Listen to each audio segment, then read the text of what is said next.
Everyone good morning जी, good morning. क्या हालचाल? मेरी आवाज सभी को बहुत प्रॉपरली आ रही है क्या? Am I audible to everyone? Am I audible to everyone? अगर मेरी आवाज ठीक से आ रही है, एक बार जल्दी से मुझे कमेंट में बता दीजिए।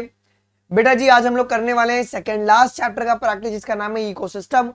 और आज रात 9 बजे हम लोग बायोडाइवर्सिटी कंजर्वेशन करके जो मेरा प्रॉमिस था मैं वो पूरा कर दूंगा। सारे चैप्टर का बहुत ध्यान से, मोर देन 150 प्लस क्वेश्चंस मैंने हर एक चैप्टर से लगभग ट्राई किया है कि मैं करवा दूं। कहीं पर भी हमने चूक नहीं छोड़ी है, लीपा पोती नहीं किया हुआ है। आई मेक श्योर कि proper content should be delivered to you guys, जो कि मैंने पूरा का पूरा मेरा काम कर दिया। अब इसके बाद पूरा तुम्हारा गेम है कि तुम उसको कैसे रिवाइज कियो, कितने बच्चों ने सीरियसली पेपर किया है। ओके, वो सब अभी तुम्हारे पे डिपेंड करता है। और कल आपका बेटा हम लोग 600 एमसीक्यूज करने वाले हैं। टुमारो 300 एमसीक्यूज पार्ट 1 जो होगा वो सुबह 10 से आपके पास 12 के बीच में होगा, 2 घंटे का। फिर बाद में शाम को 6 से 8 होगा तुम्हारे पास 2 घंटा, मतलब कल 600 एमसीक्यूज करेंगे।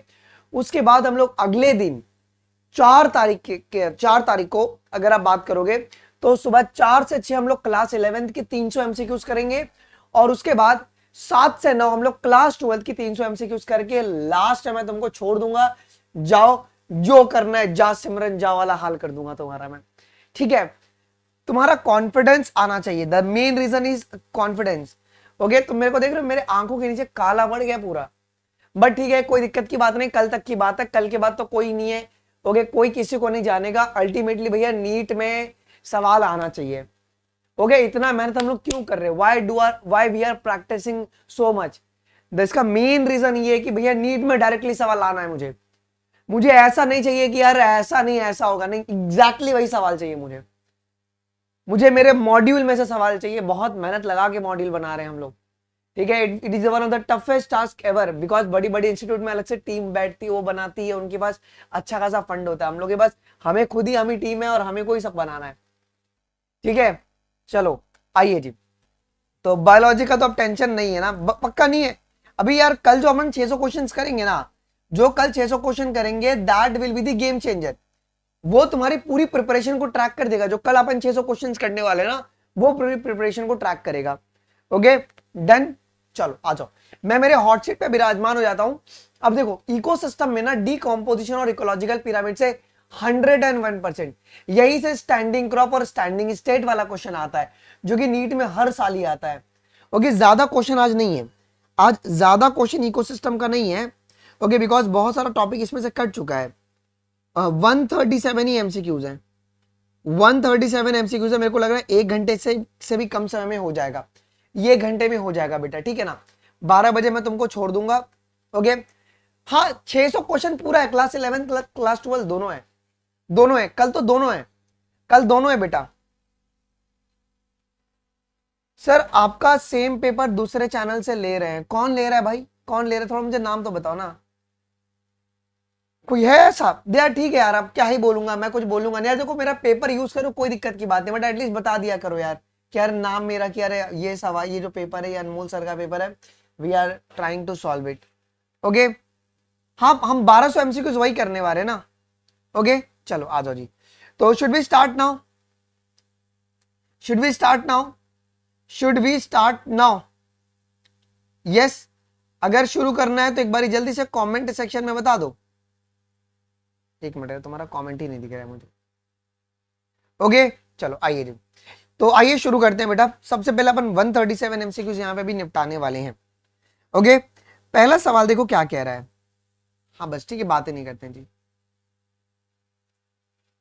ओके, पहला सवाल कह रहा है कि इन the pond ecosystem the abiotic component in the water with all the dissolved inorganic and organic substance and the rich soil deposit at the bottom of the pond। ये बात सही है? Is it correct? ये क्या हो गया भाई, आवाज नहीं आ रही है क्या? आ रही है, करेक्ट। ओके, पॉन्ड इकोसिस्टम में जो एबायोटिक कंपोनेंट है वो कौन है तुम्हारे पास? क्या वो वाटर है और जितने भी डिजॉल्व इनऑर्गेनिक और ऑर्गेनिक सब्सटेंस, ये सब तुम्हारा एबायोटिक कंपोनेंट है। The solar input, the cycle of the temperature, day length and other climatic condition regulate the rate of function of the entire pond। Statement A और B जो है ना, ये दोनों का दोनों करेक्ट है। In comparative study of the grassland ecosystem and a pond ecosystem it may be observe that, जब आप लोग कंपैरेटिव स्टडी करोगे ग्रासलैंड इकोसिस्टम का और पॉन्ड इकोसिस्टम का, आपको क्या रिजल्ट मिलेगा, आपको क्या देखने को मिलेगा? अगर आप लोग ग्रासलैंड इकोसिस्टम और पॉन्ड इकोसिस्टम को अगर आप ऑब्जर्व करोगे तो बोथ बायोटिक और एबायोटिक कंपोनेंट आपके अलग अलग होंगे। पॉन्ड इकोसिस्टम में अलग कंपोनेंट होगा क्या? यस, क्योंकि अगर आपको पता होगा तो ग्रासलैंड इकोसिस्टम जो ये तुम्हारे पास टेरेस्ट्रियल है, ये टेरेस्ट्रियल है, और वहीं पे पॉन्ड इकोसिस्टम है ना, ये तुम्हारा एक्वाटिक है, ये एक्वाटिक है। तो दोनों में जो कंपोनेंट्स होंगे वो अलग अलग होंगे क्या? बायोटिक और एबायोटिक। बेटा मैनमेड इकोसिस्टम का एग्जांपल बताओ। Examples of manmade ecosystems are, manmade ecosystem का एग्जांपल कौन है? क्रॉप फील्ड है और एक्वेरियम है। ओके, तो जो फिश एक्वेरियम होता है वो तुम्हारे पास मैन मेड का आपका बेस्ट एग्जांपल होता है। Okay done. अगला सवाल, which ecosystem has the maximum biomass? Maximum biomass किस में देखने को मिलता है? मैक्सिमम बायोमास ये फॉरेस्ट इकोसिस्टम में देखने को मिलता है। वेरी वेरी इंपॉर्टेंट, ये पीवाईक्यूज रह चुका है। फॉरेस्ट इकोसिस्टम में मैक्सिमम बायोमास देखने को मिलता है जी। Which of the following is not the functional unit of the ecosystem? Okay, ecosystem में प्रोडक्टिविटी, एनर्जी फ्लो, डीकॉम्पोजिशन आता है क्या? और कौन आता है तुम्हारे पास? फोर्थ आता है न्यूट्रिएंट साइक्लिंग। ये चार तुम्हारे कंपोनेंट्स होते हैं। ओके, स्ट्रैटिफिकेशन ये फंक्शनल कंपोनेंट नहीं है। अच्छा, चूज दी इनकरेक्ट स्टेटमेंट। बेटा कौन सा आपका इनकरेक्ट स्टेटमेंट है यहां पे? इनकरेक्ट देखो, sun is the ultimate source of energy for any ecosystem. Sun आपका अल्टीमेट सोर्स है। Ecosystem is a self sustaining in a dynamic structure. In an artificial ecosystem flow of energy is not unidirectional. नहीं बेटा, energy आपका हरदम कैसे flow करेगा? Energy आपका हरदम यूनिडायरेक्शनल फ्लो करता है। एनर्जी हरदम यूनिडायरेक्शनल आपका फ्लो करता है। ओके, ये बात पता होना चाहिए। चलो बेटा, इकोसिस्टम क्या होता है? इकोसिस्टम इज अब तुम्हारी एनसीईआरटी इसके बारे में भी कहती है। क्या होता है इकोसिस्टम? ये कम्युनिटी ऑफ ऑर्गेनिज्म है together with the environment in which they live. Ecosystem is a community of the organism together with the environment, जहां पे इंटरैक्शन चलते रहता है जी। Productivity, decomposition, energy flow, nutrient cycling, ये सब तुम्हारे पास कौन सा एस्पेक्ट है? ये सब क्या है बेटा? तो ये इकोसिस्टम के फंक्शंस हैं। They are the functional unit of ecosystem. Maximum primary productivity of the pond is achieved by. Okay, maximum productivity pond में कौन देगा? Maximum productivity of the pond, क्या वो फाइटोप्लैंक्टॉन्स हैं क्या? आपको प्रोडक्टिविटी बोला हुआ है, प्रोडक्टिविटी बोला हुआ है। ओके चलो, the annual net primary productivity of the whole biosphere is approximately 170 billion kilogram of the organic matter. ये बात एकदम सही है क्या? Despite occupying the 70% of the surface, the productivity of the oceans are 755। कान के नीचे बजाऊंगा, दोनों का दोनों गलत है। ये किलोग्राम नहीं आएगा, टन्स है, ये टन्स है। 170 बिलियन टन्स और ये तुम्हारे पास 55 बिलियन टन्स हैं। ओके, ये टन्स में आते हैं, तो दोनों का दोनों स्टेटमेंट आपका इनकरेक्ट है। मजा आ गया बाबू मोशाय। Name the decomposers which are abundant in the bottom of the pond. Sir ये कहां पे लिखा हुआ है? ये कहां पे लिखा हुआ है? तुमको नहीं पता होगा, तुम उतना सीरियसली थोड़ी ना पढ़ते हो। देखो अगर आप लोग ये पढ़ोगे इकोसिस्टम स्ट्रक्चर को, तो यहां पे देखो साफ साफ लिखा हुआ है कि बॉटम में तुम्हारे सबसे अधिक कौन सा होगा? तो फंगस, बैक्टीरिया और फ्लैजिलेट्स ये आपके बॉटम में सबसे ज्यादा होते हैं, सबसे ज्यादा होते हैं। चलो अब यार ये वाला ये 12th वाला क्वेश्चन देख लो जी, 12th वाला क्वेश्चन देख लो। हाँ ओके, क्या कहते हैं? Stratification considered as a horizontal distribution. नहीं सर, स्ट्रैटिफिकेशन में तुम्हारे पास वर्टिकल डिस्ट्रीब्यूशन होता है of a different plant species occupying the different level. ये काट दीजिए। The tree occupy the top vertical strata और the layer of the forest shrubs and the second and the herbs grass, ये तुम्हारे bottom layer में आएंगे। Example है stratification का। तो तुम्हारे पास क्या हो जाएगा, statement b will be the correct. Okay, question number आपके पास 12 का 2 विल बी द करेक्ट। आ जाओ जी। अब what are the abiotic component, okay what are the abiotic component in the pond ecosystem. Pond ecosystem में एबायोटिक कंपोनेंट कौन है, dissolve inorganic and organic substance, rich soil deposit at the bottom of the pond, solar input, cycle of the temperature, day length and other climatic condition. ये सब तुम्हारा abiotic component होता है। Okay, ये clear है। चलो जी, अगला सवाल। Read the following statement and choose the correct set of option with respect to the ecosystem. Ecosystem के लिए कौन सा करेक्ट है, for ecosystem which of the following is a correct. हाँ ठीक है। Various ecosystems are interconnected by the flow of energy and transfer of materials. It is a self-sustained and self-regulated segment of the nature. Energy flow is always cyclic नहीं sir, cyclic तुम्हारा nutrient होता है, nutrient cyclic flow show करता है, while unidirectional तुम्हारा energy flow होता है। तो ये गलत हो गया। Density of ecosystem is governed by the degree of biogeochemical cycling and the amount of nutrient. Okay 1, 2 और 4 जो है ये तुम्हारा करेक्ट है। यार सच में जो एनसीईआरटी प्रिंट करते हैं ना, मुझे लगता है कि गांजा वांजा फूक के प्रिंट करते हैं। लिटरली यार इतना गुस्सा आता है ना मुझे। अब बच्चा बहुत कंफ्यूज हो जाता है। कल मैं ही पेपर बना था, मैं खुद ही कल कंफ्यूज हो गया। हुआ क्या है ना कि whenever I make the paper I always see the summary वाला पार्ट, ठीक है, I always see the summary वाला पार्ट। और इन्होंने ये डिलीट कर दिया है, क्या कहते हैं आपके पास जो इकोलॉजिकल सक्सेशन है वो डिलीट कर दिया और न्यूट्रिएंट साइक्लिंग डिलीट कर दिया है। बट ये समरी से डिलीट क्यों नहीं किया इन्होंने? अब ये समरी से क्यों नहीं डिलीट किया है भाई, मुझे समझ में नहीं आ रहा है। यहाँ पे न्यूट्रिएंट साइक्लिंग लिखा हुआ है, 2 टाइप ऑफ साइकिल है, गैसियस, सेडिमेंट्री साइकिल, ये सब के बारे में लिखा हुआ है। ये मतलब बहुत गलत लगता है ना यार। मतलब बच्चा कंफ्यूज हो जाता है ना कि सर वो तो दिया नहीं है, ये क्या है। In the pond ecosystem the autotrophic components are, autotrophic components कौन सा है बेटा पॉन्ड इकोसिस्टम में? Autotrophic component. Okay, algae, phytoplankton, zooplankton, submerge, sorry आपको ऑटोट्रॉफिक कंपोनेंट पूछा ना, ये आपका जूप्लैंक्टन इज और heterotrophic. Submerge and marginal plants, ये सब तुम्हारे ऑटोट्रॉफिक कंपोनेंट्स होते हैं। क्वेश्चन नंबर 16 देख लीजिए। The autotrophic component in the pond ecosystem include the zooplanktons and some algae and the floating submerged marginal plant। ये बात सही है। The consumer in the pond ecosystem are represented by the phytoplanktons। क्या phytoplanktons तुम्हारे consumer हैं क्या? And the free swimming bottom dwelling forms, ये दोनों का दोनों गलत है। Okay, both the statements are wrong। Sir क्यों दोनों का दोनों गलत है? pond ecosystem में मेरे पास जूप्लैंक्टन जो है ये तुम्हारा ऑटोट्रॉफिक कंपोनेंट थोड़ी ना होगा, ये तो हेटरोट्रॉफिक होगा ना।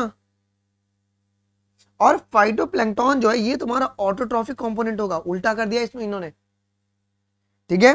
तो दोनों का दोनों तुम्हारे पास गलत है। Clear clear. चलो सिलेक्ट दी करेक्ट आंसर।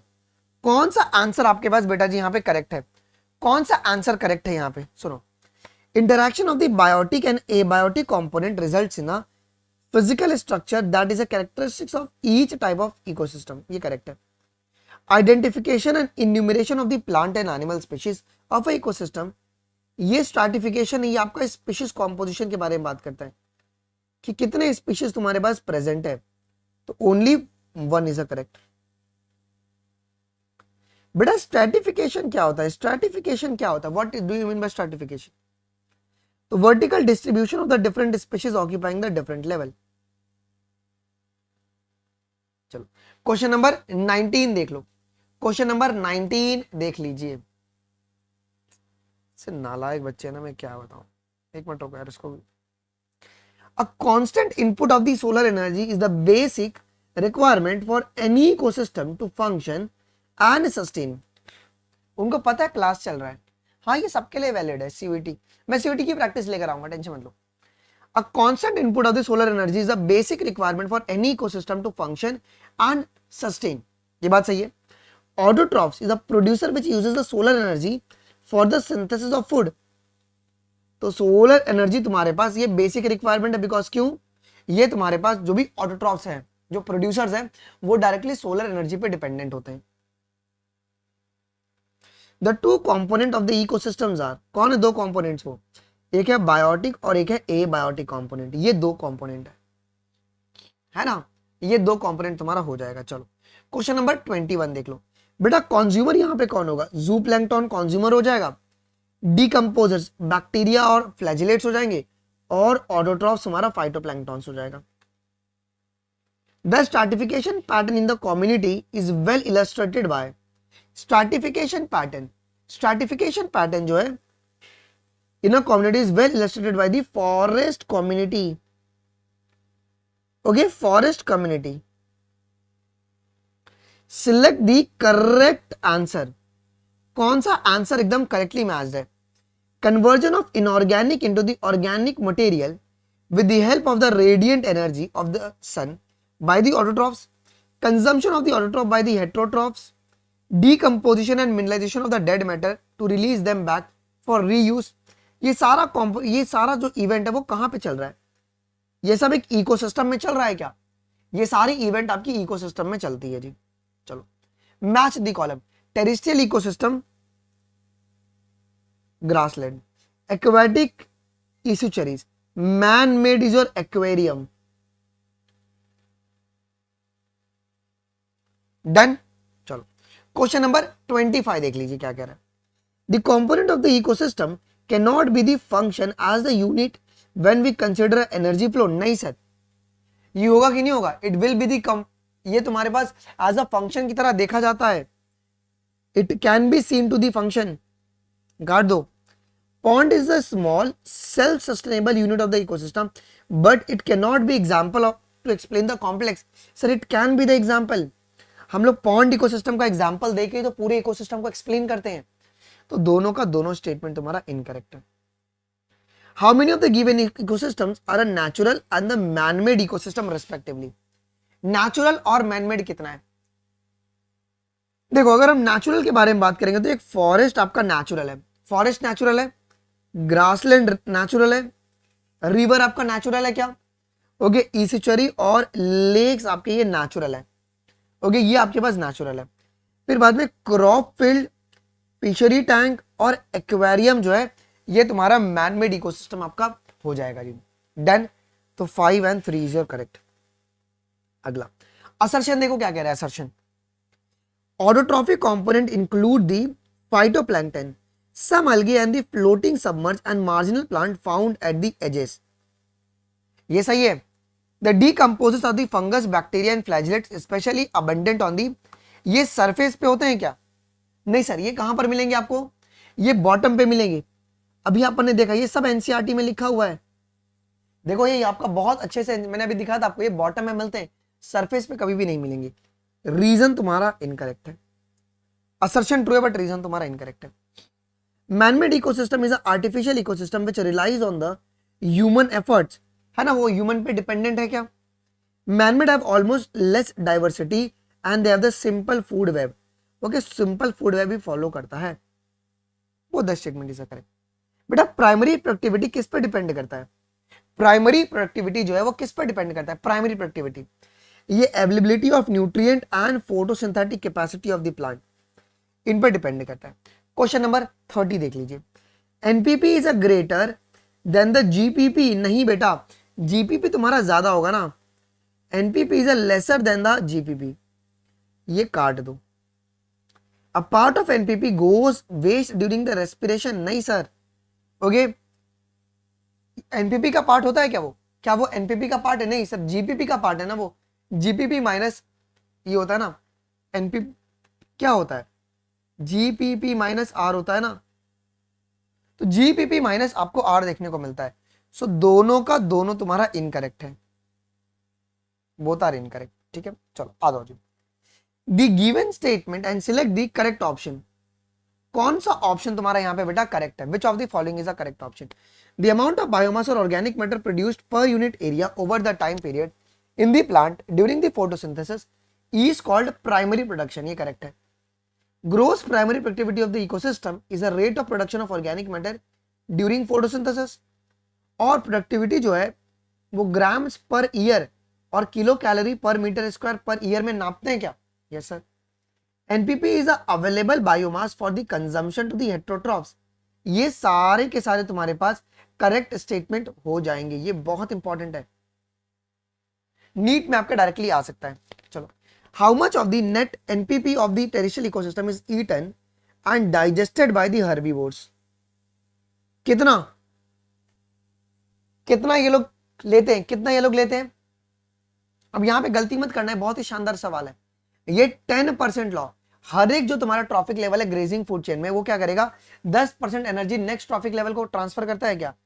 इनके पास 10% रहता है यूज करने के लिए। Primary consumer sustains on, primary consumer जो है वो किसके ऊपर सस्टेन करते हैं? वो आपका एनपीपी के ऊपर सस्टेन करते हैं बेटा।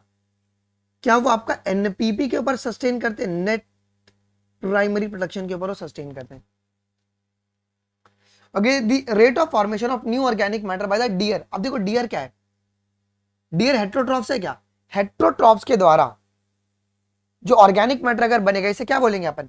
सेकेंडरी प्रोडक्टिविटी बोलेंगे। यस बोलेंगे क्या? अगर हेट्रोट्रॉप्स अगर खाना बना रहा है तो अपन सेकेंडरी प्रोडक्टिविटी कहते हैं। Secondary productivity is a rate of formation of new organic matter by the consumer. अगर कंज्यूमर अगर कोई चीज बना रहा है, कंज्यूमर मतलब आपका हेट्रोट्रॉप्स भी कंज्यूमर ही हुआ ना, ठीक है, डीकंपोजर नहीं। Identify the correct formula regarding the NPP and GPP. देखो NPP is equal to GPP minus plant respiration, ये फॉर्मूला होता है क्या? Is the correct formula? Which one of the following ecosystem has the highest annual NPP? Highest annual NPP किसमें देखने को मिलता है? एक ये भी सवाल आपके लिए बहुत इंपॉर्टेंट है। हाईएस्ट एनुअल एनपीपी ये है तुम्हारा ट्रॉपिकल रेन फॉरेस्ट। ये कौन है तुम्हारे पास? Tropical rain forest, tropical rain forest. अच्छा बेटा आर क्या रिप्रेजेंट करता है? आर आपका यहां पे रेस्पिरेशन लॉस को रिप्रेजेंट कर रहा है। The productivity is expressed in the term of, productivity is expressed in the term of ग्राम पर ईयर और किलो कैलोरी मीटर पर ईयर। Okay yes done. तो ये ध्यान रखना, generally the major factor that limits the primary productivity in most of the ocean is. अब यार ये ध्यान रखना बेटा, मेजर फैक्टर कौन सा है जो लिमिट करेगा? ये भी एनसीईआरटी की लाइन है। बच्चे बोलेंगे सर कहां पर है मास्टर? मास्टर तो कुछ भी बोलता है। देखो अगर तुम देखोगे ना यहाँ पे, it also depend upon the variety of environmental availability of the nutrient. ये देखो ये वाली लाइन यहाँ पे बेटा, nutrients, availability of nutrients, availability of nutrients. मुझे लगा था कि तुम यहाँ पे ऑक्सीजन में खेलोगे। The biomass available for the consumption by the herbivores and the decomposers is called, the biomass available for the consumption, जो कंजम्पशन के लिए बचा हुआ है उसे अपन क्या कहते हैं? एनपीपी कहते हैं बेटा। उसे अपन एनपीपी कहते हैं क्या? The annual primary productivity of the whole biosphere is approximately कितना होता है? 55 billion tons. How much? How much? कि 170 billion tons of the dry weight of this, despite occupying about 70% on the surface, the productivity of the oceans is the 55 billion tons. D will be the correct. The rate of production of organic matter by the consumer is called secondary productivity. बेटा ये सब याद होना चाहिए आपको, ये सब आपको मुंह जबानी याद होना चाहिए। NPP plus respiration losses is the GPP. बेटा अगर तुमने नॉर्मली फॉर्मूला क्या देखा है? NPP is equal to GPP minus R देखा है क्या? अब यहां पे क्या कह रहा है कि एनपीपी प्लस आर, क्या ये जीपीपी बन सकता है? यस सर डेफिनेटली बन सकता है, ये डेफिनेटली बन सकता है। स्टेटमेंट ये करेक्ट है, करेक्ट है। NPP is the available biomass for the consumption to the autotrophs. नहीं सर, क्या होगा ये? What will be this? What will be this? ये तुम्हारे पास हेट्रोट्रॉफ्स के लेगा ना, कंजम्पशन टू दी हेट्रोट्रॉफ्स। बच्चों मुझे एक सेकंड देना, बस just give me a second.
अरे यार, ना फाइन, ना फाइन, ना फाइन, सो सॉरी यार। चलो ये क्लियर है बेटा, पहला वाला तुम्हारा सही है बट सेकंड वाला इनकरेक्ट है, वो तुम्हारा हेट्रोट्रॉफ्स आपका आ जाएगा जी। In the ecosystem the rate of production of organic matter during the photosynthesis is termed as, जिस रेट से तुम्हारे पास ऑर्गेनिक मैटर बन रहा है उसे क्या बोलते हैं यहाँ पर? उसे ग्रोस प्राइमरी प्रोडक्टिविटी कहते हैं। ग्रोस प्राइमरी प्रोडक्टिविटी कहते हैं। Primary productivity is express in terms of weight gram, -2 आएगा ये कि -3 आएगा कि -2 आएगा? ये क्या आएगा बेटा? यहाँ पे -2 आएगा। स्टेटमेंट 1 मेरा पहले ही गलत हो गया, देखो हमने देख लिया है। Productivity is express in term of the gram -2 per year और kilo calorie to compare the productivity of the different ecosystem जी। B will be the correct. मजा आ रहा है बेटा आपको?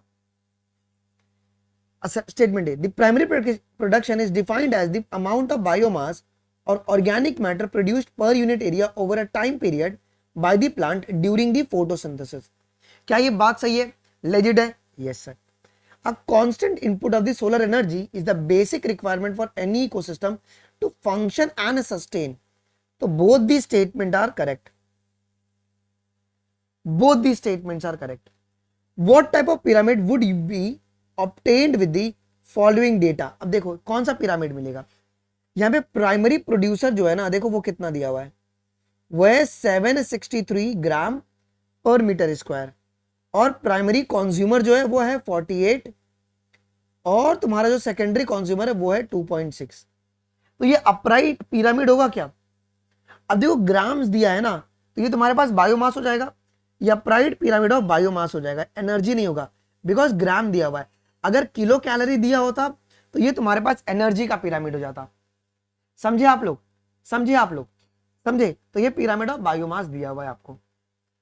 प्राइमरी प्रोडक्शन क्या होता है? Primary production, what do you mean by primary production? It is expressed in term of the weight और energy, the amount of biomass और organic matter produced per unit over the time period by the plant during the photosynthesis. याद रखना यहां पे अगर respiration दे देगा सवाल, statement गलत हो जाएगा वो। ओके कि फोटोसिंथेसिस के दौरान जो भी ऑर्गेनिक मैटर बना है वो तुम्हारा प्राइमरी प्रोडक्शन कहलाता है।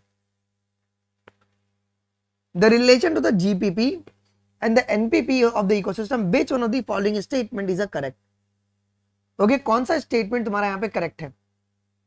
जीपीपी आपका हरदम ज्यादा होता है क्या एनपीपी से? GPP is always more than the NPP, ये बात ज्यादा होता है। Select the correct answer. अब यार बहुत, अब डेट्राइटस फूड चेन वाला कॉन्सेप्ट शुरू हो चुका है जी। डेट्राइटस फूड चेन में be connected with the grazing food chain at some level. Okay, some of the organism the DFCs are the prey to the GFCs animal. The natural interaction of the food chain makes it the food web. दोनों के दोनों statement तुम्हारे valid है। Study the following statement about the food chain and choose the correct option. हम लोग पढ़ते हैं, पहले अभी अपन अपने लेवल पे देख लेते हैं कि कौन कौन सा करेक्ट होगा जी। The length of the grazing food chain is generally limited to the 3 to 4th trophic level due to energy loss. Removal of the most of the carnivores will result in a increase population of deers. ये बात एकदम सही है. The length of food chain varies from the 2 to 8 trophic level. ये एकदम गलत है. Removal of 80% of the tigers from the area will result great increase in the vegetation. नहीं, देखो, अगर तुम टाइगर को हटा दोगे तो भाई किसकी पॉपुलेशन बढ़ जाएगी? डियर की पॉपुलेशन बढ़ेगी. और डियर्स क्या करेंगे? वेजिटेशन को डिक्रीज कर देंगे. इतना ओवर ग्रेजिंग कर देंगे ना कि वेजिटेशन खत्म हो जाएगा. 3 और 4 तुम्हारा इनकरेक्ट है. फर्स्ट और सेकंड जो है ये आपके पास करेक्ट है. ओके, ये आपके पास करेक्ट है. अच्छा, in the food chain member of a successive higher levels are fewer in number. क्या तुम जितना ऊपर जाओगे तो नंबर ऑफ ऑर्गेनिज्म रहेंगे ऊपर कम रहेंगे? क्या ऊपर नंबर ऑफ ऑर्गेनिज्म कम रहेंगे. The number of organism in any trophic level depends upon the availability of the organism which serve as a food at lower level. क्या देखो, सवाल फिर से सुनना. कह रहा है कि फूड चेन में जो मेंबर होते हैं of successive higher levels they are fewer in number. ये बात सही है. नंबर ऑफ ऑर्गेनिज्म किसी भी ट्रॉफिक लेवल पे किस पे डिपेंड करते हैं? अवेलेबिलिटी ऑफ ऑर्गेनिज्म पर.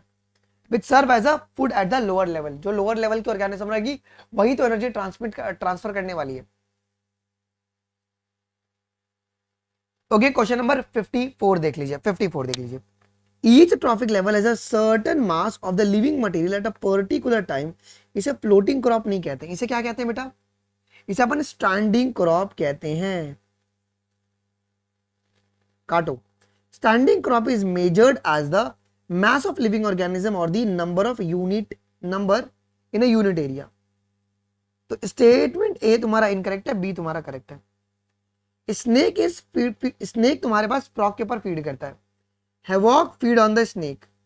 What is the place of the snake? भाई स्नेक फिर किस में आएगा बताओ? स्नेक फिर कहां पर जाएगा?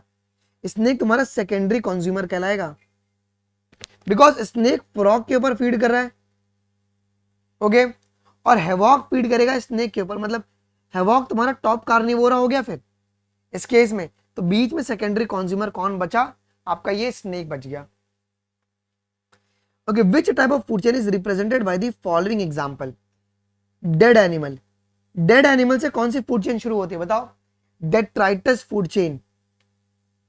डेड एनिमल से तुम्हारी डेट्राइटस फूड चेन की शुरुआत होती है. Detritus food chain. Approximately how much of the solar energy that falls on the leaves of the plant is converted to the chemical energy by the photosynthesis? कितना? 2 से 10% है ना पार. 2 से 10%. चलो, क्वेश्चन नंबर 58 देख लो जी. फोर्थ ट्रॉफिक लेवल कौन है तुम्हारे पास? वल्चर है. फोर्थ ट्रॉफिक लेवल वल्चर हो जाएगा. सेकंड ट्रॉफिक लेवल कौन होगा? सेकंड ट्रॉफिक लेवल रैबिट होगा. फर्स्ट ट्रॉफिक लेवल ग्रासेस होंगी और third trophic level will be your crow. It will be crow. Okay, it will be crow. The transfer of energy follows a percent law. What does it state? देखो, only 10% of energy is transferred to the each trophic level from the higher trophic, नहीं, from the lower trophic level. Lower से आपके पास सिर्फ 10% जाता है. ये काट दो. 59 का ये नहीं होगा. Only 10% of the energy is transferred to each trophic level from the lower trophic level. 59 का D will be the correct. चलो, a detrivorous is the animal feeding on the dead and the decaying organic matter. ये बात सही है क्या? Detrivorous is the animal which is feeding on the dead and the decaying organic matter. In the pond, phytoplankton synthesizes a food material from a dissolved nutrient by the photosynthesis. ये भी correct है. बेटा standing crop क्या होता है? What do you mean bye standing crop? Biomass in the unit area and the number of the living organism in the unit area. Okay, amount of nutrient नहीं आएगा और डेट्राइटस नहीं आएगा, ये आप लोग समझिए. Okay, grazing food chains are, लगाओ दिमाग अपना. ग्रेजिंग फूड चेन्स आर, इसे अपन प्रीडिएटरी फूड चेन्स भी कहते हैं. ग्रेजिंग फूड चेन को ये तुम्हारा डेट्राइटस से बिगिन नहीं करेगा, ये प्रोड्यूसर से शुरू होता है। ये मेजर कॉन्ड्यूक्ट है क्या एनर्जी फ्लो का इन एक्वाटिक इकोसिस्टम। ओके, टेरेस्ट्रियल में कौन होता है आपका, डीएफसी होता है। ओके, टेरेस्ट्रियल में तुम्हारा डीएफसी तुम्हारा मेजर कॉन्ड्यूक्ट होता है एनर्जी फ्लो का। ओके, क्वेश्चन नंबर 63 देख लीजिए। 63, the number of trophic level in the grazing food chain is restricted to the transfer of energy follows a 10% law। ये करेक्ट है। Only 10% of energy is transferred to the each trophic level from the higher, नहीं from the lower trophic level। Assertion तुम्हारे पास correct है, but reason तुम्हारे पास incorrect है। Identify करो आपका यहां पे बेटा ए, बी और सी को। 64 में आइडेंटिफाई करो। 64 में क्या होगा, पक्का ये ए मेरा हर्बीवोर्स है, ये मेरे पास हर्बीवोर्स है बेटा, ठीक है। बी कार्निवोर्स है और सी मेरा टॉप कार्निवोर है। तो ये तुम्हारे पास third will be the correct. Okay, third will be the correct. PAR stands for photosynthetically active radiation। The mass of living material at a trophic level at a particular time, इसे क्या कहते हैं अपन, इसे कहते हैं स्टैंडिंग स्टेट कहते हैं क्या। ओके, इसे स्टैंडिंग स्टेट नहीं कहा जाता है, इसे स्टैंडिंग क्रॉप कहा जाता है। जो बच्चे मेरा देख के आंसर बता रहे फंस जाओगे तुम, उसे अपन स्टैंडिंग क्रॉप कहते हैं, है ना।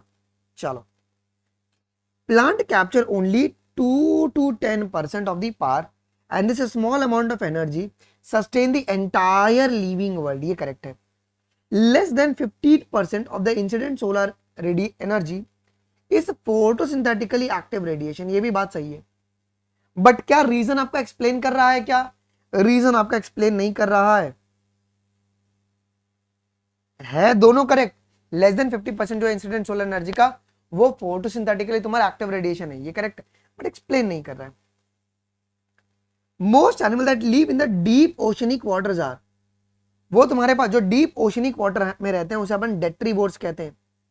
डीकॉम्पोजिशन का पैराग्राफ पढ़ना, उसमें लिखा हुआ है इसके बारे में। Okay, food web refers to food web होता है। देखो अब ये फूड वेब के बारे में देखो यहां पे लिखा गया है, फूड वेब के बारे में बेटा जी यहां पे लिखा गया है। देखो यहां पे ये देखो यहां पे बच्चे ना छोड़ देते हैं इसको। Okay, food web refers to the interdependence of the organism on each other for the food. The death of the organism is the beginning of वो किसकी शुरुआत है, death of the organism is the beginning of detritus food chain. Okay, चलो question number 71 देख लीजिए। 71, removal of the carnivores will result in the increased herbivores. ये correct है। Removals of the phytoplankton will result in the decreasing the productivity in the lake. अगर phytoplanktons को अगर हटा देंगे तो लेक की प्रोडक्टिविटी घट जाएगी क्या। Yes, removal of the tiger from an area will result in the increased growth of vegetation। नहीं, vegetation will decrease because overgrazing शुरू हो जाएगा। removal of the decomposers result in the decreased primary productivity। so 3 statement correct है, but एक statement गलत है। organism that depends on the plant directly or indirectly for the food, इन्हें क्या कहते हैं। Okay, organism that depends on the plant directly or indirectly for the food, इसे क्या कहते हैं, इन्हें अपन कॉन्ज्यूमर कहते हैं। Select the correct answer. कौन सा आंसर करेक्ट होगा। In the terrestrial ecosystem major producers are herbaceous and a woody plant. ये बात सही है। Primary producer in the aquatic ecosystems are various species like phytoplanktons, algae and higher plants. तो दोनों के दोनों स्टेटमेंट आपके करेक्ट है कि नहीं। टेरेस्ट्रियल इकोसिस्टम में जो मेजर प्रोड्यूसर्स हैं वो तुम्हारे पास हर्बेशियस और वुडी प्लांट्स होते हैं, और प्राइमरी प्रोड्यूसर तुम्हारे एक्वाटिक इकोसिस्टम में कौन है, फाइटोप्लैंक्टन, अलगे और हायर प्लांट्स। डन। एनर्जी का फ्लो इकोसिस्टम में कैसे होता है? एनर्जी का flow, energy is always flow in the unidirectionally. Okay, correct sequence बताओ, करेक्ट सीक्वेंस बताना बेटा यहां पे। तो पहले फाइटोप्लैंक्टन होगा जो कि तुम्हारा प्राइमरी प्रोड्यूसर होगा, जू प्लैंक्टन होगा और बाद में क्रस्टेशियंस और उसके बाद फिशेस आ जाएंगे। Choose the correct statement. कौन सा स्टेटमेंट करेक्ट है from the following? Choose the correct statement. कौन सा करेक्ट स्टेटमेंट है? A man eating the curd belong to the third trophic level. ये सही है। A man eating the curd belong to the third trophic level. A sparrow feeding on the herbivores insect is a secondary consumer. Rabbit and deer जो है वो same trophic level से belong करते हैं, है ना। रैबिट क्या है? दोनों के दोनों तुम्हारे हर्बीवोर्स हैं क्या? ये प्राइमरी कॉन्ज्यूमर्स हैं। They are the primary consumers, they are the primary consumers. Measurement of biomass in term of dash is the most accurate. जब हम ड्राई वेट लेते हैं ना तो ये आपका बहुत ही एक्यूरेट होता है। Dry weight is more accurate. अच्छा, which of the following animal may occupy more than one trophic level in the same ecosystem at the same time? वो कौन है? स्पैरो, है ना। स्पैरो तुम्हारे ऑक्यूपाई करते हैं जी। ओके, बिकॉज ये हर्बीवोर्स और कार्निवोर्स दोनों हो सकते हैं, हर्बी प्लस कार्नी दोनों हो सकते हैं। क्वेश्चन नंबर 79 देख लो, 79। सेप्रोट्रॉप्स ये डिकम्पोजर्स हैं। लायन क्या होता है? लायन ये सेकेंडरी कंज्यूमर है। प्लांट जो है ये प्रोड्यूसर है और हर्बीवोर्स इज और प्राइमरी कंज्यूमर। 79 का C will be the correct. चलो क्वेश्चन नंबर 80 देख लीजिए क्या कह रहा है कि detritus food chain begins with the dead organic matter. ये बात एकदम सही है। Bacteria and fungus meet their energy and nutrient requirement by degrading a dead organic matter or detritus. Assertion reason दोनों के रीजन आपका प्रॉपर्ली एक्सप्लेन कर रहा है ना, कि जो डेट्राइटस फूड चेन है वो तुम्हारे हरदम डेड ऑर्गेनिक मैटर से शुरू होगा, वो डेड ऑर्गेनिक मैटर से आपका हरदम शुरू होगा, ठीक है। और जो बैक्टीरिया और फंगस है वो अपनी एनर्जी रिक्वायरमेंट कैसे मीट करेंगे? तो जब वो डेड ऑर्गेनिक मैटर को जब वो ब्रेक करेंगे तो एनर्जी निकलेगा उनसे। If a 20 joule of energy is trapped at a producer level, अगर 20 जूल अगर यहाँ पे होगा तो पिकॉक के पास कितना होगा? यहाँ पे 2 जूल, यहाँ पे 0.2 जूल और यहाँ पे 0.02 जूल, इतना होगा। Okay, is this the correct answer? चलो, in which ecosystem the grazing food chain is a major conduit for the energy flow? Okay, GFC is a major conduit. क्या वो एक्वाटिक फूड चेन है? क्या वो तुम्हारा aquatic है? और terrestrial ecosystem में तुम्हारा डीएफसी होगा। स्टैंडिंग क्रॉप का मतलब क्या होता है? Standing crop will refer to, standing crop refers to amount of living biomass present on an ecosystem. कितना लिविंग बायोमास प्रेजेंट है? चलो क्वेश्चन नंबर 84 बहुत इंपॉर्टेंट। हाँ बेटा, डेट्राइटस का ब्रेकडाउन जो है उसे फ्रेगमेंटेशन कहा जाता है क्या? Inorganic nutrient go down into the soil horizon, इसे लीचिंग कहेंगे क्या?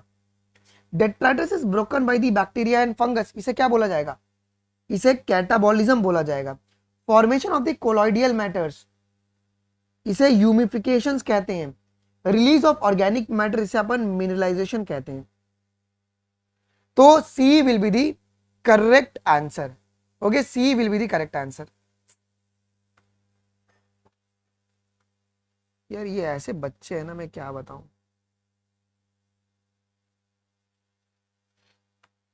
अगला सवाल, the rate of decomposition depends upon. जो रेट है डीकंपोजिशन का वो किस पर डिपेंड करता है?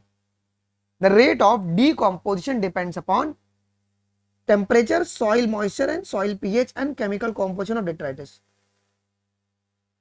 The process of mineralization by micro organism help in the release of. यहां पे किसका रिलीज होता है? यहां पे इनऑर्गेनिक न्यूट्रिएंट का रिलीज हो रहा है फ्रॉम द ह्यूमस। आपका इनऑर्गेनिक न्यूट्रिएंट का रिलीज हो रहा है from the humus. Question number 87 देख लो। Humus undergoes a decomposition at a very fast rate, नहीं सर बहुत ही स्लो रेट में डीकंपोजिशन आपका होता है। Various microbes can degrade the humus, humus तुम्हारा हाईली रेजिस्टेंट होता है, ये हाईली रेजिस्टेंट होता है। Both the statements are incorrect. Organism which physically and chemically break the complex dead organic matter is known as, उन्हें क्या कहते हैं हम लोग? इन्हें सेप्रोट्रॉप्स और डीकंपोजर्स कहते हैं। इन्हें सेप्रोट्रॉप्स एंड डीकंपोजर्स कहा जाता है जी। कहते हैं क्या? Yes. Which of the following is called detritivores? Detritivores किसे कहा जाएगा? Detritivores animal which is feeding on the decaying organic matter, जो डिकेइंग ऑर्गेनिक मैटर पे जो फीड करता है उसे अपन डेट्रीवोर्स कहते हैं। जैसे कि कौन है यहां पे? Example is earthworm. Earthworm is the best डेट्रीवोर्स।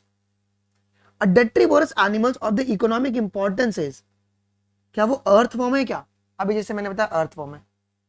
The product of decomposition process are, हमें क्या मिलता है डिकम्पोजिशन से? क्या मिलेगा हमें? ह्यूमस मिलता है और इनऑर्गेनिक न्यूट्रिएंट हमें ये अल्टीमेटली मिलता है, जो कि तुम्हारा सॉइल होराइजन में चले जाएगा। The rate of decomposition is controlled by the chemical composition of detritus and the climatic factor, ये करेक्ट है। Decomposition is a aerobic process not anaerobic, ये आपका एरियोबिक प्रोसेस होता है। स्टेटमेंट बी काट दो। अच्छा, असर्शन देखो क्या कह रहा है। A low temperature and anaerobic inhibit the decomposition resulting in the building up of the organic material, ये करेक्ट है। Decomposer can work efficiently at the low temperature, नहीं, हाई टेम्परेचर पे। ओके, ये लो टेम्परेचर पे काम ही नहीं कर पाएगा, लो टेम्परेचर पे नहीं काम होता है प्रॉपर्ली। रीजन गलत है। The process in which the detritus is degraded into the simple inorganic substance using the bacterial and fungal enzyme, इन्हें अपन क्या बोलेंगे? इन्हें क्या बोलेंगे बेटा? इन्हें कैटाबॉलिज्म कहा जाता है, इसे कैटाबॉलिज्म कहते हैं। Water soluble inorganic nutrients go into the soil horizon, इसे क्या बोलेंगे? इसे लीचिंग कहा जाता है। देखो पेपर में सवाल आएगा ही आएगा। Detritivores broken down break down detritus in smaller particle, जो ब्रेक डाउन होता है उसे क्या कहते हैं अपन? फ्रेगमेंटेशन कहते हैं, इसे फ्रेगमेंटेशन कहा जाएगा। चलो 97वां क्वेश्चन देखो क्या कह रहा है। Water soluble inorganic nutrient go into the soil and get precipitated as unavailable salt, क्या ये लीचिंग है? ये leaching. Okay, detritivores are broken down into the smaller fragment, ये फ्रेगमेंटेशन है। Decomposers excrete the digestive enzyme, जो detritus को degrade करेगा simple organic inorganic substance में, वो तुम्हारा कैटाबॉलिज्म है। Among the following where do you think the process of decomposition would be fastest? Fast कहां पे होगा बेटा? फास्ट कहां पर होगा जी? ट्रॉपिकल रेन फॉरेस्ट में। ट्रॉपिकल रेन फॉरेस्ट में क्योंकि क्यों? यहां पर वार्म और मॉइस्ट आपका एनवायरमेंट होता है, प्लेंटी ऑफ शुगर प्रेजेंट है डेट्राइटस में, तो डीकंपोजिशन तुम्हारा बहुत ही फास्ट होगा जी। ओके, कौन सा स्टेटमेंट फॉल्स है यहां पे डीकंपोजिशन को लेकर? False statement. Detritus is the raw material for the decomposition, ये करेक्ट है। Decomposition is a aerobic process. Precipitation of the soluble inorganic nutrient into the soil horizon as unavailable salt, इसे क्या कहते हैं अपन? इसे क्या कहते हैं? इसे क्या कहते हैं? ये लीचिंग का डेफिनेशन है ना? ये तुम्हारे पास लीचिंग का डेफिनेशन है, लीचिंग। ओके, तो ये तुम्हारा एक इनकरेक्ट है, ये तुम्हारा एक फॉल्स स्टेटमेंट है। ऑर्गेनिक सब्सटेंस विच डीकंपोजेस स्लोली, जो स्लो डिकंपोजिशन करेगा वो है तुम्हारा काइटिन और लिग्निन। ठीक है, और 37 क्वेश्चन है बेटा, और 37 क्वेश्चन है, फटाफट निपटा दे क्या? हार्डली 10 से 15 मिनट लगेगा, हो जाएगा, फटाफट हो जाएगा जी। ह्यूमस क्या होता है बेटा? ह्यूमस क्या होता है? ह्यूमस इज द, ह्यूमस क्या होता है? ह्यूमस ये dark coloured amorphous organic matter है क्या? It is further degraded by the microbes, नहीं नहीं, ये ह्यूमस तुम्हारा हाईली रेजिस्टेंट होता है, हाईली रेजिस्टेंट होता है, तो ये बहुत एक्सट्रीमली स्लो रेट पर डिकम्पोजिशन होता है इसका। एक्सट्रीमली स्लो रेट पर डिकम्पोजिशन होता है। Which of the following factor does not influences the activity of detrivores and decomposers? कौन बेटा, कौन सी एक्टिविटी यहां पे तुम्हारे पास इंफ्लुएंस नहीं करेगी डेट्रीवोर्स को? वो है amount of organic matter in the detritus. ये इंफ्लुएंस नहीं करता है एक्टिविटी ऑफ डेट्रीवोर्स को, ये बिल्कुल भी इंफ्लुएंस नहीं करेगा। अच्छा, स्लोली कब डिकम्पोजिशन होगा? जब काइटिन और लिग्निन में जब ये रेजिड रहेंगे। Humus is highly resistant to the microbial action and undergoes a decomposition extremely at the slow rate. Humus serve as a reservoir of the nutrients. Both are correct. Warm and moist environment favor the decomposition. अभी आपने देखा tropical rainforest में यही होता है ना, ये होता है। Low temperature and anaerobic will inhibit the decomposition, resulting in the clearance होता है क्या? Clearance नहीं होता यहाँ पे, यहां पे बिल्डअप होता है ऑर्गेनिक मैटर। एनसीईआरटी कहती है कि अगर एनियोरोबिक कंडीशन रहेगा तो वहां पे ऑर्गेनिक मैटर बिल्डअप हो जाएंगे, बिल्डअप हो जाएंगे। क्वेश्चन नंबर 6 देख लो। Decomposition is a process in which detritus is degraded into the simpler substance by the microbe. ये करेक्ट है। Decomposition is a faster if the detritus is rich in the lignin and chitin. बहुत ही slower होगा। Decomposers like fungus and bacteria, ये क्या होते हैं? ये क्या है बेटा? They are heterotrophs and saprotrophs. Autotrophs और कीमो ऑटोट्रॉफ्स बिल्कुल भी नहीं होंगे। ये ए क्या होगा बेटा? ये ए और बी क्या होगा? आइडेंटिफाई करो। देखो ये वाला डायग्राम है, ये वाला डायग्राम है। अरे भाई किधर गया? दिस वन देख रहा है? तो ये 8 क्या हो जाएगा बेटा? ये 8 विल बी और ये ए मेरा है ऑर्गेनिक मैटर और बी मेरे डिकम्पोजर्स। अर्थ फॉर्म्स होते हैं वो डिकम्पोजर्स होते हैं क्या? Earthworm are decomposers. Earthworms are decomposers.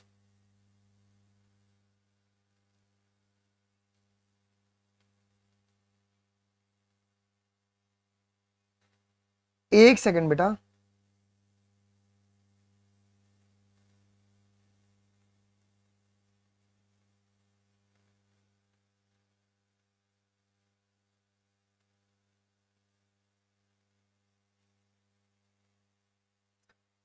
भाई चेंजेस बहुत मेजर मेजर एनसीईआरटी में हुई है। एनसीईआरटी में बहुत ही मेजर चेंजेस किया गया है।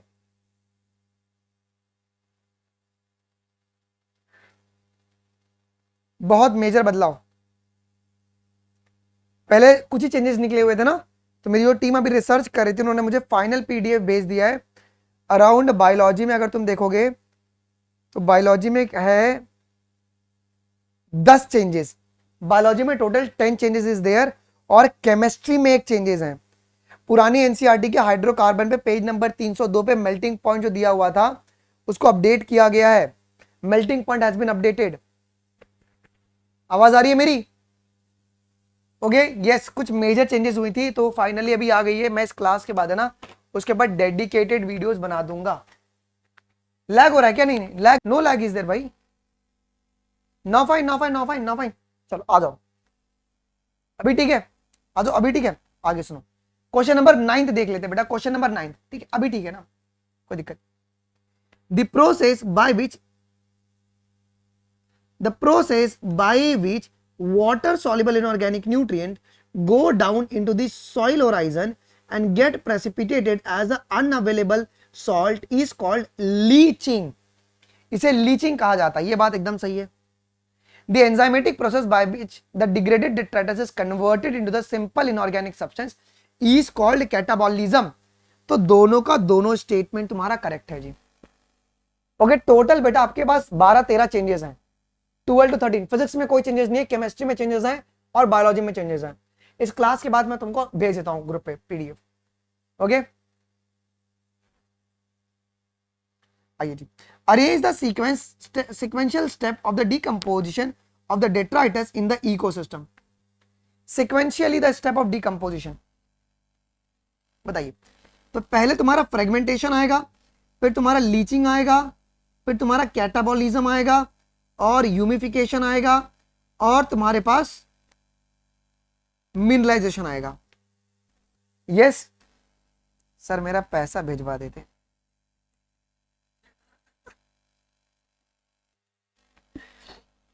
Go through this statement, go through this statement, ये स्टेटमेंट पढ़िए।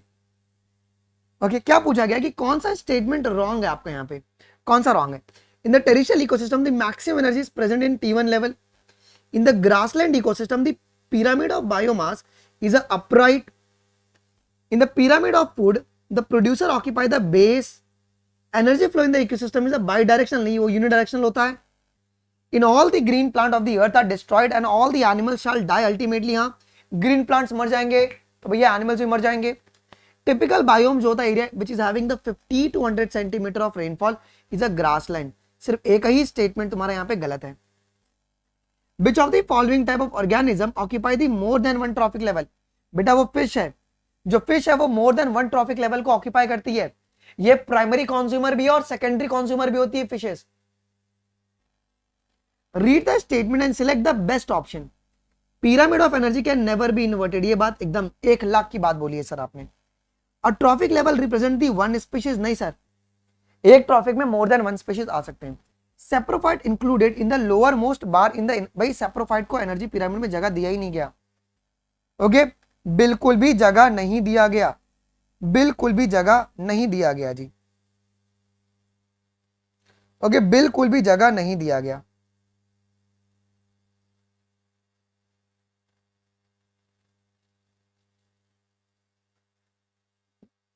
ओ भाई शिट शिट.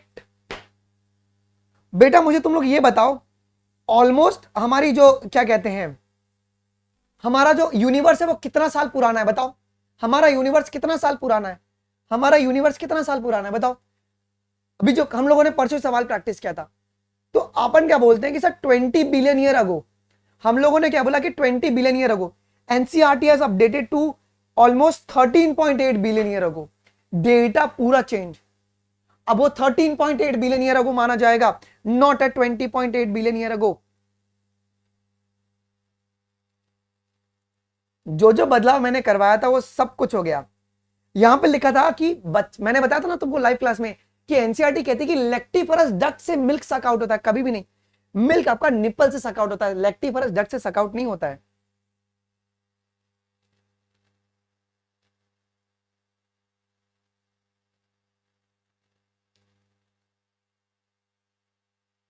एक मिनट रुको.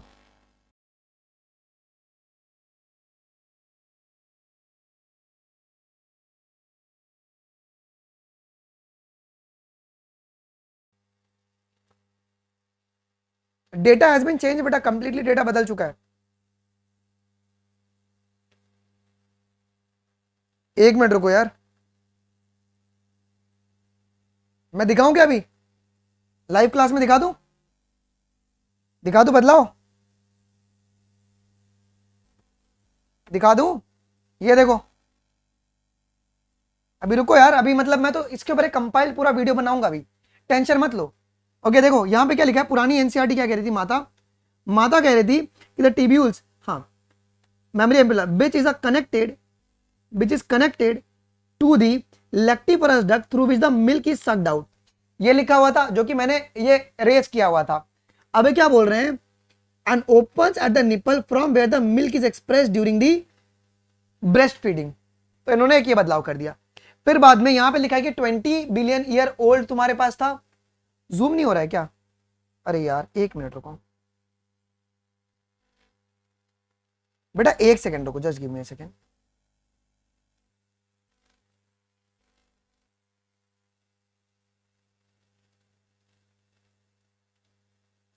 अभी दिख रहा है क्या? Is it now visible? अभी विजिबल है? ये देखो बेटा, यहां पे क्या लिखा हुआ था कि mammary ampulla which is connected to the lactiferous duct through which the milk is sucked out. ये तुम्हारी पुरानी एनसीईआरटी में लिखी हुई थी. अभी एनसीईआरटी कहती है which is connected to the lactiferous duct and open at the nipple from where the milk is express to the breast feeding. जितने करेक्शंस कराए थे उन्होंने करवा दिया. फिर ये वाला मेरा करेक्शन नहीं है भैया, ये मेरा करेक्शन नहीं है, मैं झूठ क्यों बोलूंगा. पहले देखो पुरानी एनसीईआरटी कहती है कि जो यूनिवर्स है वो 20 बिलियन ईयर पुराना बना हुआ था. अब एनसीईआरटी कह रही है कि वो 13.8 बिलियन ईयर तुम्हारे पास पुराना बना हुआ है. फिर तुम्हारे पास बॉटनी में यहाँ पे जो टेसस वाला, ये भी मैंने एरर रेज किया हुआ था लाइव क्लास से, बोला था कि टेसस नहीं होगा, टेसस तुम्हारे पास ये फीमेल स्ट्रक्चर होता है, अब उसको उन्होंने चेंज करके ईयर्स कर दिया है, ईयर्स कर दिया है। ओके, अभी हम लोग इसके ऊपर डिटेल डिस्कशन करने वाले हैं। ओके यस, चलो मेरी टीम लगी हुई थी, मैं आज ही अभी इस क्या कहते हैं लेक्चर के बाद है ना, मैं फटाक से डलवा दूंगा। चलो फटाफट अभी अपन सवाल निपटा देते हैं यार। रीड द फॉलोइंग स्टेटमेंट और कौन सा बेस्ट ऑप्शन होगा। Ecological pyramid hold true only for the simple food chain, तो 1 और 4 जो है बेटा वो तुम्हारे पास सिर्फ और सिर्फ ट्रू रहेगा। Identify the incorrect statement from the following, identify the incorrect statement from the following. Incorrect, pyramid of energy is mostly upright but sometime it may be inverted, it may be inverted। okay, new NCERT, pyramid of energy can never be, ये तुम्हारा हरदम upright रहेगा, ये आपका हरदम upright रहेगा। एक आपका इमेजिनरी यहाँ पे पिरामिड ऑफ नंबर दिया गया, यहाँ पे इमेजिनरी पिरामिड ऑफ नंबर एक दिया गया है, ठीक है, ये 2014 का सवाल है। given below is the imaginary pyramid of number, what would be the possibility about the certain organism at the different trophic level। देखो अब यार मेरे पास जो प्राइमरी प्रोड्यूसर होंगे बेटा वो कौन होगा, ये ट्री होगा, ये ट्री होगा, और इस ट्री पे सबसे पहले सेकेंडरी प्राइमरी कंज्यूमर कौन आएंगे, प्राइमरी कंज्यूमर कौन आएंगे, मेरे इंसेक्ट आते हैं, बिकॉज इंसेक्ट की पॉपुलेशन बहुत ज्यादा होती है, और सेकेंडरी कंज्यूमर तुम्हारे पास आपके पास इंसेक्टिवोरस बर्ड्स आएंगे। फाइटोप्लैंक्टॉन्स कभी भी नहीं आएगा, फाइटोप्लैंक्टॉन्स और वेल तुम्हारे टॉप बिल्कुल भी नहीं आएंगे जी। ओके, ये तुम्हारे को फॉरेस्ट में देखने को मिलता है, ये कंडीशन आपको फॉरेस्ट में देखने को मिलता है, this condition is seen in the forest. Which of the following ecological pyramid is generally inverted. बेटा जनरली कौन सा इन्वर्टेड है, generally inverted, generally inverted, generally inverted.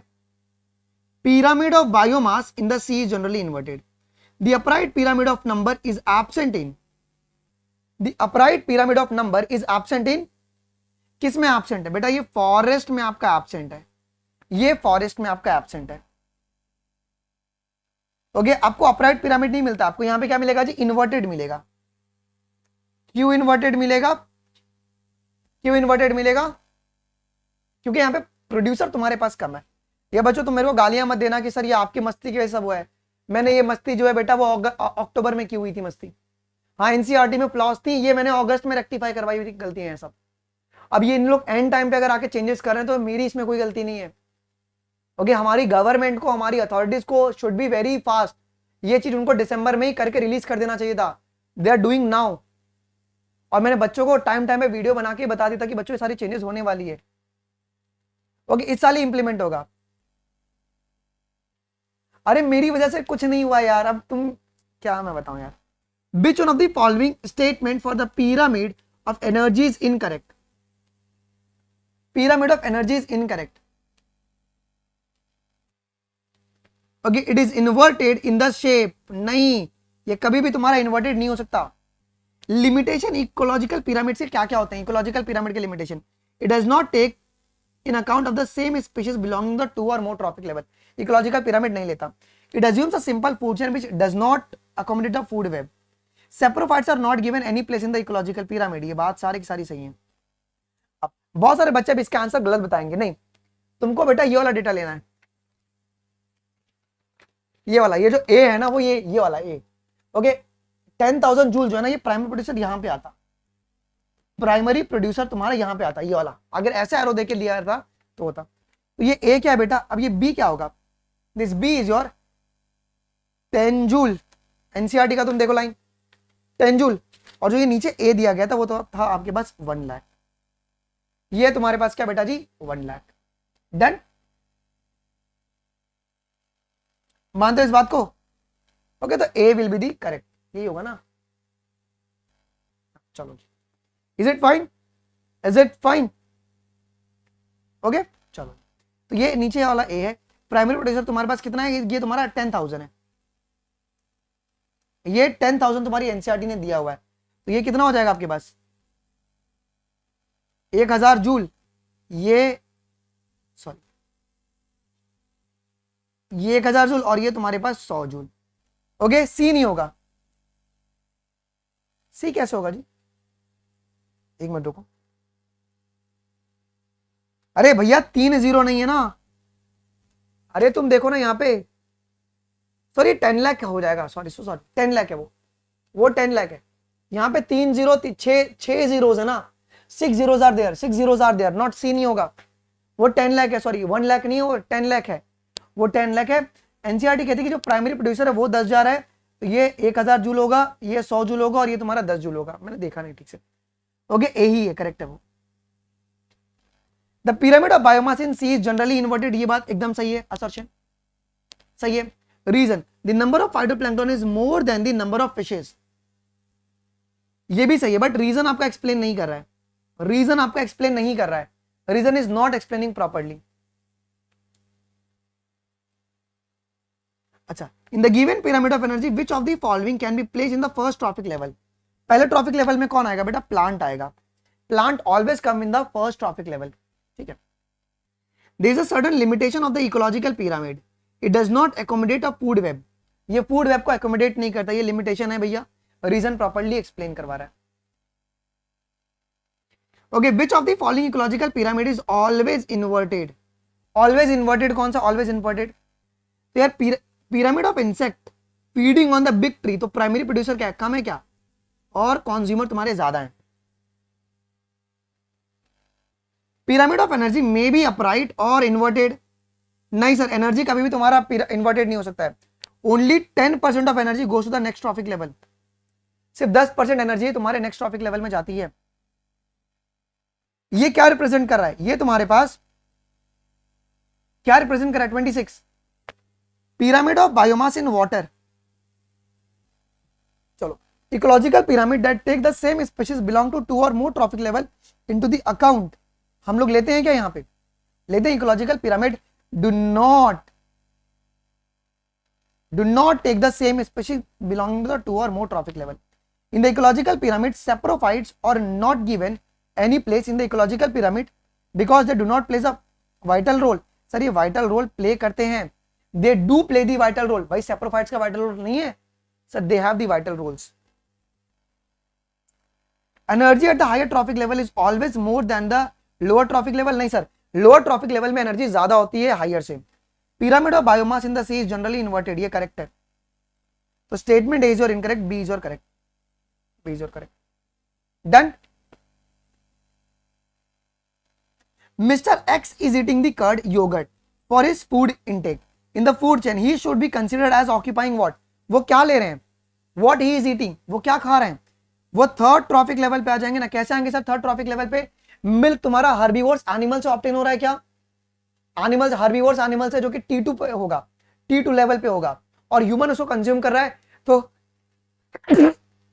इंसान किस लेवल पे आएगा, टर्सरी लेवल पे। इसका मतलब है जो गाय है, समझो कि दही है, अपन ने गाय के दूध का दही बनाया था, भैंस के दूध का दही बनाया, ठीक है। अब इसमें क्या हो गया कि जो तुम्हारा ग्रास हो गया वो T1 हो गया, और जो एनिमल है वो T2 हो गया, और इनके दूध से दही बनाया ना, और जो ह्यूमन है तो वो तुम्हारे पास T3 हो गया। प्रोड्यूसर के पास अगर 1000 किलो कैलोरी है, 1000 किलो कैलोरी है, देन प्राइमरी कंज्यूमर के पास कितना होगा, प्राइमरी पहले बात तो क्या होगा जी, हाँ ये तो सेकेंडरी कार्निवोरा पूछा ना, तो पहले तुम्हारे हर्बीवोरा के पास कितना होगा, हर्बीवोर्स के पास ये होगा तुम्हारे पास 100 किलो कैलोरी, फिर तुम्हारे पास प्राइमरी कार्निवोरा के पास होगा 10 किलो कैलोरी, और उसके बाद 1 किलो कैलोरी, सेकेंडरी के पास आपका 1 किलो कैलोरी आपको मिलेगा, ओके ठीक है। चलो, विच of the following is a correct, कौन सा आपका करेक्ट है बेटा, कौन सा करेक्ट है, pyramid of number in grassland ecosystem is upright, ये करेक्ट है। Pyramid of energy is always upright which indicates that, ये क्या इंडिकेट कर रहा है कि herbivores have the better energy conversion efficiency than the carnivores, okay. Pyramid of energy इसके लिए अपराइट है, इसका मतलब है कि हर्बीवोर्स ना प्रॉपर्ली एनर्जी को ये करते हैं, क्या कहते हैं उसको, यूटिलाइज कर पाते हैं और ट्रांसफर कर पाते हैं, कार्निवोरा चोर है, वो नहीं करेंगे ट्रांसफर। पिरामिड ऑफ नंबर, अब नंबर जो है वो तुम्हारे पास इधर अपराइट और तुम्हारा इन्वर्टेड, दोनों में से कोई भी हो सकता है, numbers can be anything, number तुम्हारा कुछ भी हो सकता है। To identify how many organism is present in each trophic level, number अगर हमें पता करना है, नंबर हाउ मेनी ऑर्गेनिज्म, तो तुम्हारे पास पिरामिड ऑफ नंबर का रोल आ जाएगा, नंबर का रोल आ जाएगा। 3 टाइप्स ऑफ इकोलॉजिकल पिरामिड है तुम्हारा, पिरामिड ऑफ नंबर, बायोमास और पिरामिड ऑफ एनर्जी है क्या? ऑर्गेनिज्म में occupy more than 1 trophic level simultaneously, दोनों करेक्ट है। Pyramid of biomass in pond ecosystem is, pond तुम्हारा इन्वर्टेड होता है। अब यार ये सवाल बहुत सिंपल है, डरना बिल्कुल नहीं है। क्या पूछा यहां पे कि बताइए rate of primary production, primary production का रेट क्या होगा? आर, आर यहां पे क्या है बेटा? 1000 किलो कैलोरी, 1000 किलो कैलोरी, ठीक है। तो ये था तुम्हारा कंप्लीट इकोसिस्टम, खत्म हो गया। इससे बाहर एक भी सवाल नहीं आएगा, इससे बाहर एक भी सवाल आपका नहीं आएगा। शाम को 6 बजे मोस्ट गारंटी अपन एमसीक्यूज करेंगे 90 सवाल, और रात को 9 बजे बायोडाइवर्सिटी एंड कंजर्वेशन करके अपन निस्तो नाबूद कर देंगे ये सीरीज को। अभी बस आधे घंटे के अंदर सारे जो चेंजेस है उसकी वीडियोस अपलोड हो जाएंगी, सिर्फ आधा घंटा। Just give me half an hour, I will upload all the videos, I will upload all the videos, just give the half an hour, okay ठीक है। आपको वीडियो मिल जाएगा जी, चेंजेस का वीडियो आधे घंटे में मिल जाएगा आपको, ओके। पर टेलीग्राम अनमोल शर्मा लाइव, ओके। 600 क्वेश्चन अपन कल करने वाले, कल सुबह 10 बजे। आपकी वजह से प्रॉब्लम आ रहे नहीं बेटा, यार तुम समझो, पिछले साल ही 1.5 लाख बच्चों का मार्क्स रातों रात बदल गया था। 1.5 लाख, मेरे को गाली देना है आप दे दो, मैं तुम्हारा भलाई किया हूं। 1.5 लाख बच्चों का मार्क्स रातों रात बदल गया था, बिकॉज फिजिक्स में एक क्वेश्चन जो था वो कंट्रोवर्शियल था। पुरानी एनसीईआरटी में कुछ और था और न्यू एनसीईआरटी में कुछ और था।